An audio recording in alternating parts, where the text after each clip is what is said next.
Welcome to New York's #2 sports show. The Yankees lose 2 of 3 to the Baltimore Orioles, but what's worse is that Max Fried leaves the final game of the series with left elbow soreness. So never want to hear that. He kind of downplayed it after the game, which I guess is somewhat encouraging, but he's going to get imaging done during the off day tomorrow, Thursday, with Dr. Christopher Ahmad. And, look, I really hope that somehow this isn't as bad as it sounds. And this could end up being a bit of a blessing in disguise where, let's say he is out, but comes back by the end of the season. That could actually work out well. Now, obviously, you'll miss him, for however long he's out. And I don't think this is going to be a short-term absence. I mean, Max Fried saying things like, oh, I hope to make my next start. You can basically disregard that completely. I don't think that's really going to be much of a factor here. But what I think, is important, and again, this is the glass half full side of it, is that, to sort of get him, out for a bit. As it was, the rotation had question marks as far as who you were taking out. And like I always say, these things tend to solve themselves. We'll never have to know what the decision was between Weathers and Warren because Max Fried gets hurt, and he was kind of the one that was due. It's a bit of a revolving door when it comes to pitchers. And Max Fried's time was kind of up, right? And the sad thing is, the next one, whenever that may be, is it Cam Schlittler? Is it Will Warren? Like, who knows? But that's kind of what it is, right? Year to year, last year there was no Garrett Cole for the whole season. This year, it was Rodon only for a month plus, but now Fried. I mean, we have not yet seen Garrett Cole and Max Fried in the rotation together, and now that is at risk of continuing, which is sad. But Fried hadn't looked quite right the last few starts, the last 3 or so, dating back to the one against Baltimore at Yankee Stadium. His last one against Milwaukee didn't pitch very well. So, that is obviously the big story out of this. While we're on the injury front, a really big injury, and one that hopefully this one is more of the 10-day variety, is José Caballero goes in the IL where he fractures his middle finger on his right hand. So his throwing hand, which I think was more of the problem, wasn't so much a hitting issue, and he ended up actually pinch running on Monday. He was still on the active roster, and he was caught stealing, but, with that, Anthony Volpe comes back. So that's a marked downgrade. I mean, we reached a point where, there's no question that Caballero to Volpe on both sides of the ball is a massive downgrade. And you still do have Max Schumann on the roster. I mean, but I think the plan, sadly, is going to be for Volpe to play every game. And he did play the last game of the series. Didn't exactly go very well as a hitter or defensively. So the injury bug is starting to kind of affect the Yankees as well, beyond, players just not playing well, right? But, I mean, now at this point, and you had already had Cole out. You had Rodon. But again, look, to be fair, the starting pitching was doing a real good job. Luis Gil, what I should also mention is Luis Gil, he's actually on the shelf with right shoulder inflammation in AAA. So he's not coming back anytime soon. So if Fried is out before Cole's back, I guess expect for an Elmer Rodriguez, and that's not totally ideal either if that is what they do, because he didn't really pitch all that well in the couple starts he made. But with Max Fried likely landing on the IL, I would think that Rodriguez is probably the front runner to take that 5th spot, which I think will be kind of required because the Yankees will hit a bit of a stretch where they don't have, they have an off day, heading into the series over the weekend with the Mets. But starting with that series, they are going to be playing a bunch of straight. They basically, I think, will be playing about 2 weeks straight. I think that they'll finally have a day off, I think, on a Thursday in late May. So they will have to have a 5th starter, and I don't anticipate it being like a Yarborough or a Blackburn. I think that it would be Rodriguez, but that's lesser of a conversation right now. Really, ideally, what happens is Cole takes Fried's spot again in a few weeks. Seems like they want to get him 2 to 3 more rehab starts. But yeah, look, the list does grow a bit here, right? And on the offensive side, Caballero, Giancarlo Stanton doesn't seem like he's coming back anytime soon, which sadly I'm not surprised about. Jason Dominguez, he has that shoulder issue. So But I think there are some real problems with this team, right? Like beyond that, like just they are not getting a whole lot done offensively. The bullpen has its own issues and it kind of reared its ugly head a little bit in game one, which we'll discuss, but it's the lineup. It got one hit in game three. It got one hit. I know Kyle Bradish he has a good resume. The Yankees did well against Bradish at Yankee Stadium. That's another thing. Yankees offense, especially guys like Cody Bellinger, just to name one guy, but he's kind of to the extreme. They're a lot better at Yankee Stadium, and the Tampa Bay Rays don't lose. I mean, as I'm recording this, the Rays have won the first two games in Toronto. So their record, as I'm recording this, sits at 28-13. The Yankees are 27-17. That's 4 ahead on the loss side. It's a lot. I mean, it's a long season. There's a lot of head-to-head to go, but getting swept at the Trop, that was a bad omen. That was a bad start to things because every year there seems to be a team in the American League East that is a major test for the Yankees, and it feels like this year it's going to be Tampa. And so I keep on bringing it up. That series, a little over a week from now at Yankee Stadium, that's going to be a big one. And it really, really is because the rest of the American League landscape isn't all that tough. But you have a team in your own division that is going to threaten you to make things the road is going to be so much tougher. And the Yankees seem to be a lot better at home, as is Tampa. So I'm going to keep on stressing that it is important for the Yankees to win this division. And what comes with that is probably a number 1 seed in the American League. I know it's early, but that's a very likely proposition. But there's just so many issues right now with the Yankees in terms of lineup, in terms of this Max Fried news, Anthony Volpe being up. So the energy and the vibes, if you will, are really down with the Yankees right now. They've lost 5 of their last 6, so 1-5 to start this road trip. They're 3-9 in one-run games, which is which is not good. And that's just, you can chalk that up a million different ways. You can take positives from it if you want, right? The Yankees have a good run differential. It speaks to the fact that they're typically, well, you know what? I shouldn't even say that because games like today against the Orioles, like they've had some of those where the offense does absolutely nothing.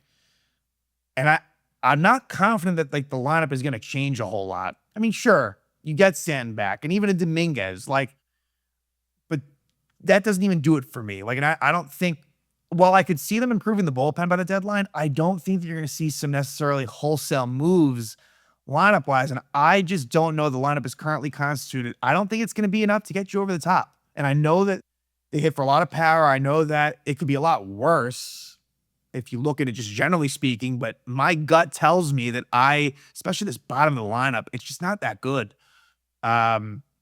So let's discuss best and worst player of the series. Best player of the series, not that many options, but I'm going to go with Ryan Weathers, who deserved a much better fate. Now, I could have went like Paul Goldschmidt yet again. He only started 1 game, but he could have gotten it. Goldschmidt's been very good lately, and I really think that it comes to a certain point where you got to consider Ben Rice catching and Paul Goldschmidt at first at some point. Not saying now, but I think it should be considered.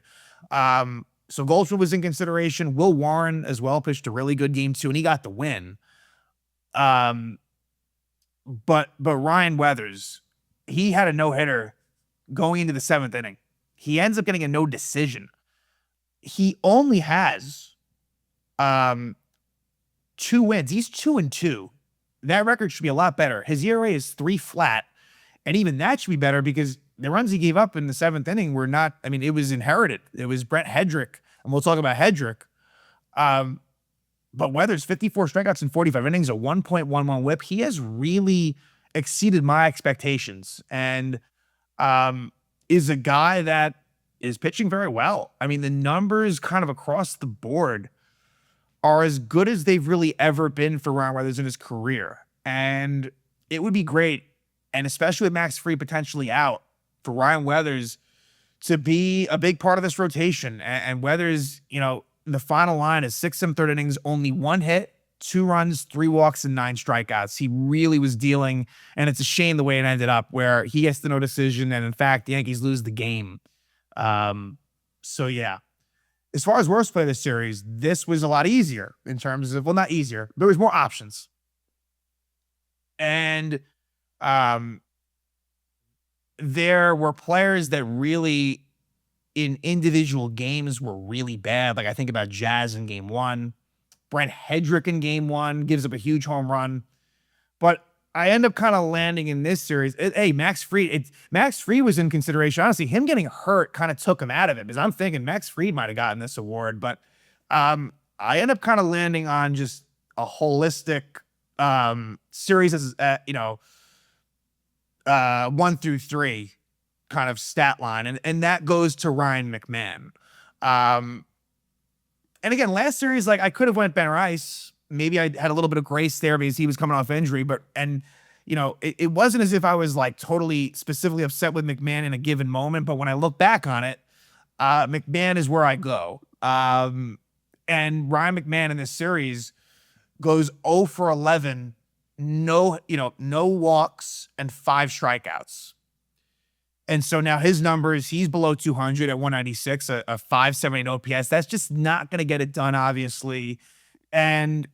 But it's funny because my thing after game one, and it was actually kind of heard by Boone, was that Rosario should play over Chisholm every now and then and not just over McMahon. But it's pick the poison, for me. And so that's the problem, like, especially against lefties. Like, I mean, you have Rosario as for one of them, but ideally kind of both of them wouldn't be in there. I know we're not there with Jazz, but I think Chisholm's had an absolutely terrible season. So yeah, Ryan McMahon, and sure, he had a good stretch there, but do you really trust McMahon as a hitter? I know I don't. Among many others, right? Austin Wells has not been very good. The list goes on and on and on. But let's just kind of go into game one right here. This game was the one that really frustrated me the most. And this is where you look back at the series and this is where it was lost. This was the game that was very winnable. And sure, like if you lost game 3, yeah, it would have sucked in terms of Fried getting hurt and just the total, sort of feeble nature that the Yankees went down against Kyle Bradish and company. But game 1, you had it. You had it. Ryan Weathers was great. And the Yankees just were unable to tack on. And they lose this game. I gave you Ryan Weathers' line. For Baltimore, it was Brandon Young who was on the mound. He goes 5 1/3 innings, 3 hits, 2 runs, 3 walks, and 5 strikeouts. Like, he was fine. He kept Baltimore in it. And remember, Baltimore was 4 games swept by the Yankees, about a week prior. These things kind of do somewhat factor in. Baltimore, I don't think they're very good, but you knew that there'd be a little bit of a pushback. And I know baseball is not the type of sport where there's that physical sort of impact, but these things, I knew it wasn't going to be easy. And the Yankees kind of let this one slip away. Now, remember, at this time, Caballero was still on the roster, but Max Schumann got the start at shortstop. Other than that, everything is kind of as you'd expect it. Spencer Jones at DH.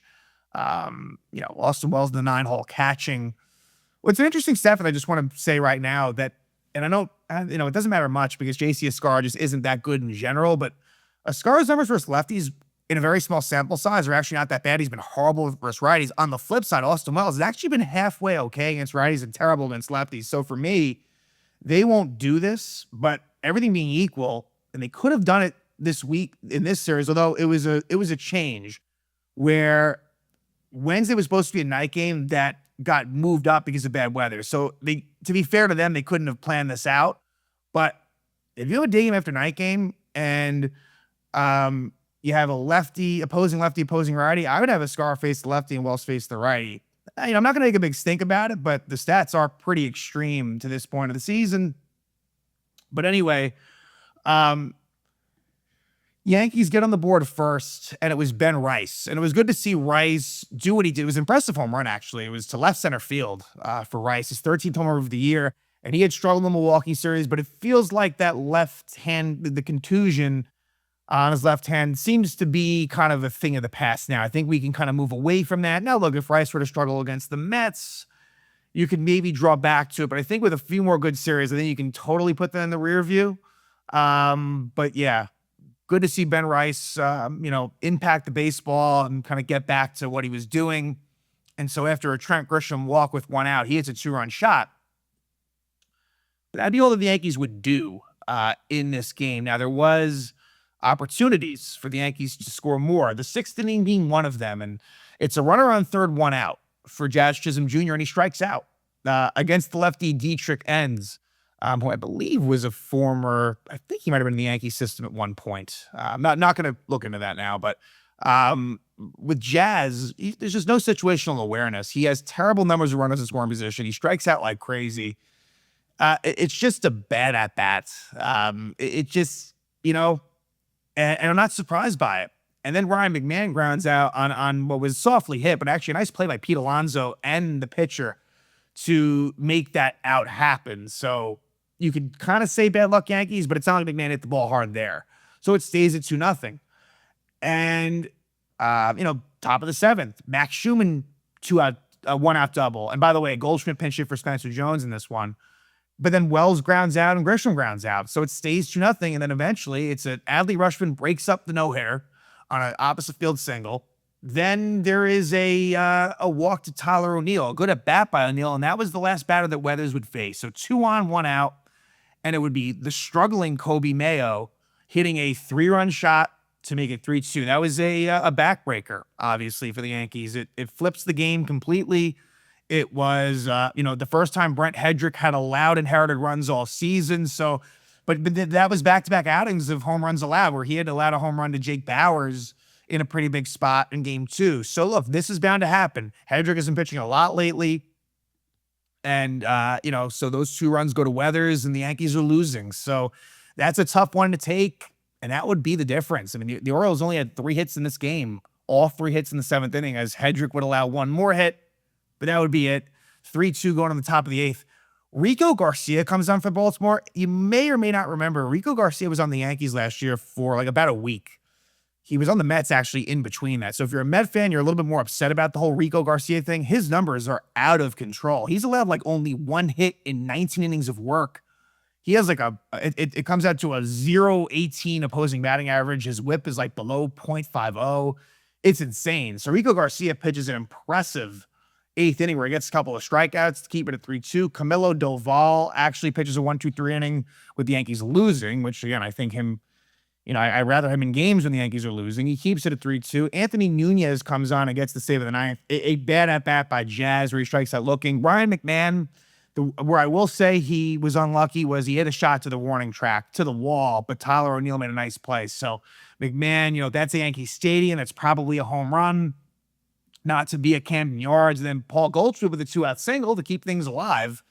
And then Caballero pinch runs for Goldschmidt before Caballero would go on the IL before game 2.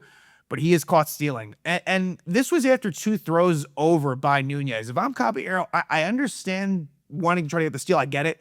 But I might have tried to wait just one more pitch, because it becomes so obvious that you're going to do it there. And Schumann was up, which is also curious as well. I would have probably pinch hit Rosario for Schumann, but they kept hitting. And Schumann's been okay offensively. But anyway, Caballero caught stealing, game over. That's a tough loss. And so at that point, the Yankees had a losing streak that reached 4. But they do get off the shot in game 2 and give Will Warren credit. He gets the win to go to 5-1. 5 2/3 innings, 4 hits, 2 runs, 1 walk, and 6 strikeouts. And honestly, he deserved a better fate than that. Defense kind of, fucked him. Otherwise, I think he could have gotten deeper into this game. And I think maybe even, given up less runs. Because even though the 2 runs were earned, I thought Trent Grisham could have done a better job in the inning where he did allow runs. At this point, Anthony Volpe's on the roster. Didn't appear in this game as he had, got to the stadium right around game time. Rosario in at second base over Chisholm. And Rosario did struggle at second base defensively. So that's something to, again, Rosario's not the best defensive player. He's versatile. He can move around, but he's not exactly great at any one position. Other than that, everything was kind of as expected. Ben Rice goes to DH. Spencer Jones on the bench in this one. And so, yeah. Paul Goldschmidt, he starts it out with a home run off of Trevor Rogers, who struggled. He's had a rough go of it this year. Rogers dropping at 2-4, 4 innings, 6 hits, 6 runs, 3 walks, 3 strikeouts. And Paul Goldschmidt, he's been great. I mean, the average is up to 262. The OPS is 914. If he is utilized properly, Paul Goldschmidt could be an asset. I think he got overworked last year. If they can, use him, And I think he was being underutilized for a while. When Stan was healthy, I think you got to get Goldschmidt in there as much as you can, like where it makes sense. And obviously against lefties, absolutely it does.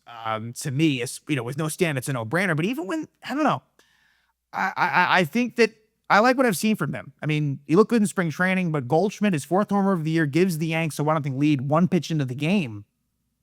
And then in the top of the 3rd is where the Yankees score 5 runs. It was the only inning where they really got things going in the series. And it almost ends up being nothing. It is bases loaded, 1 out for Cody Bellinger. And look, while Cody Bellinger's road stats are really bad, I want to just kind of say them real quickly because, I mean, it is ridiculous, the difference.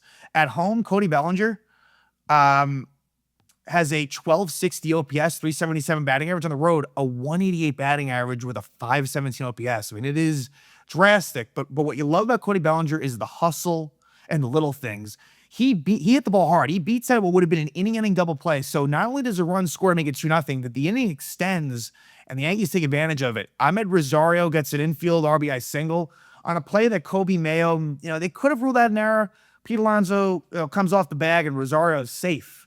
But again, that's the good thing about the contact of Bellinger and Rosario. Like, I kind of like the fact that before it even happened, I was like, I kind of like the situation of who was coming up with Rice having walk right before that. And then you get the big blow, lefty, Trent Grisham, 3-run homer. His 6th homer of the year. That was big to make it 6-0. That was the big blow of the game to give the Yankees some cushion. The 3rd inning was a very ugly inning defensively, specifically, Max Schumann, who kind of bobbles a potential double play ball. At least 1 out could have been made there. And then there was a fielder's choice where I don't think it was McMahon's fault. I'm not sure why Rosario wasn't over at second. Long story short, it was bases loaded, no out, but Warren gets out of it completely unscathed. So good job by Will Warren. Annoying that the Yankees didn't score more runs. We're not going to get into specific moments, but the Yankees had to use sort of grade A, tier 1, if you will, relievers. And it ends up not being a big deal because the Yankees got basically blown out in game 3. So it doesn't come back to bite them, but still, it could have. Let's go. There was a Rosario error in the 5th that doesn't come back to bite. In the 6th, though, a leadoff ground rule double for Taylor Ward, which I feel like Grisham could have maybe made a play on. And then later on, RBI single Samuel Basallo, and then an RBI double by Tyler O'Neill, which on that play as well, I feel like Grisham maybe could have made a play on and didn't. And that would be off of Will Warren. So his night's over at 5 2/3 innings. Fernando Cruz gets the final out of the 6th, as well as a 1, 2, 3, 7. So 4 outs for Cruz. Jake Bird struggles in the 8th inning, allows a couple of hits with 1 out in between on a nice play by Ryan McMahon defensively. But Tim Hill gets a couple of grand outs to get out of that inning, get out of the Jake Bird mess. Then the 9th inning, David Bednar with a 1, 2, 3 inning. Yankees win the game 6-2. And so then it's a rubber game for game 3. But unfortunately, the Yankees get blown out. And Kyle Bradish shut them down big time. Kyle Bradish ends up going 6 innings, 1 hit. It was a double by Jazz Chisholm Jr. No runs, 3 walks, and 7 strikeouts. So Bradish is now 2-5 on the season. And Max Fried loses to go to 4-3, 3 innings, 5 hits, 3 runs, 1 walk, and only 2 strikeouts. And again, he is going to be tested, getting imaging done for left elbow soreness tomorrow. So that's a concern. You had Spencer Jones start in right field. Aaron Judge moves to DH. Anthony Volpe gets the start at short, his first start of the season. And then J.C. Escar would be the catcher, day game after night game. The 2nd inning is where Baltimore gets on the board on an RBI double by Kobe Mayo down the line, which scores Leody Taveras. Bottom of the 3rd, not a smart play by Max Fried, where it was a bunt single for Blaze Alexander, which turns into him on second because Fried tried to make a play. There was no play there. You got to eat that. I know Fried's a great fielder, but there was just no need for that. Then Taylor Ward walks. Then it's 2nd and 3rd, 1 out. Sack fly, Adley Rushman. And then he went after Pete Alonso. I would have maybe, especially with what the count was, the base open, it's an RBI single for Pete Alonso. So 3-0 Orioles. Max Fried's day is over. He didn't look good when he was in there. He struggled lately. And I hope that, this isn't a season-ending injury and that he can come back, rested and better whenever that time is. Jazz Chisholm Jr. gets the 1 hit. By the way, Paul Blackburn comes in relief for Fried. Jazz gets a double in the 5th inning, and it ends up with a runner on 3rd and 1 out as there was a wild pitch, but Ryan McMahon strikes out. Then after a Spencer Jones walk, Anthony Volpe strikes out. So not happy to see Volpe back. I hope it's short-lived, but that was the one chance the Yankees had. And then the bottom of the 5th, it is a 2-run homer for Adley Rutschman off of Paul Blackburn, off of the glove of Spencer Jones. I think if Aaron Judge is out there, it was a tough play, don't get me wrong, but I think if Judge out there, I think that play could have possibly been made, but it goes off of the tip of Jones' glove and out for a 2-run homer. Then the 6th is a combination of Blackburn and Yarborough, which ends up in a 2-run single for Blaze Alexander, make it 7-0. And that would be your final score, as Blackburn would go 2 innings, Yarborough 3 innings, and the Orioles take the series. Now let's talk Yankees-Mets. And who knows, Fried, I expect him to go in the IL, and we will see who takes that roster spot. They'll probably do what they probably won't pivot straight, even if it is Rodriguez, they won't pivot straight to him. They will probably go with, again, like a Yuri De Los Santos, a Kervin Castro, name whatever reliever you want. There's probably, some, that I'm forgetting about as well. But that's the logical thing that's going to happen here. But looking forward, the first game is going to be Cam Schlittler versus Clay Holmes. This is actually the first Clay Holmes outing against the Yankees since he signed with the Mets. He didn't face the Yankees last year. Holmes has been off to a great start. So a great pitch matchup. I'm hoping to go to that game actually at Citi Field. So, we'll have a little bit of a different perspective on that if I do go. Then Saturday night, it'll be Carlos Rodon looking to, kind of shake the rust off, if you will, after his outing against Milwaukee, against what will likely be a David Peterson bulk game for the Mets, with maybe Brazoban being the opener. They'll probably do something like that for game 2. And then game 3, an afternoon game, will be Ryan Weathers against Freddie Peralta. So, look, I don't see this being an easy series, to be honest with you. I think it goes 2 out of 3. Just depends on kind of which way it goes. But looking forward to that Schlittler-Holmes matchup. The Yankees do miss Nolan McLean, so they kind of do catch a break there. But we'll see what happens. And, things for the Yankees just not really going very well right now at all. The lineup's not been good. Injuries are becoming a thing. And we fingers crossed that Max Fried is not going to be out for a significant long period of time. So we'll find out what the results of the imaging are for Max Fried. But Yankees lose 2-3 to Baltimore. They are 1-5 on this road trip, and they will end the road trip back home, but in Queens, to take on the Mets at Citi Field for a 3-game set.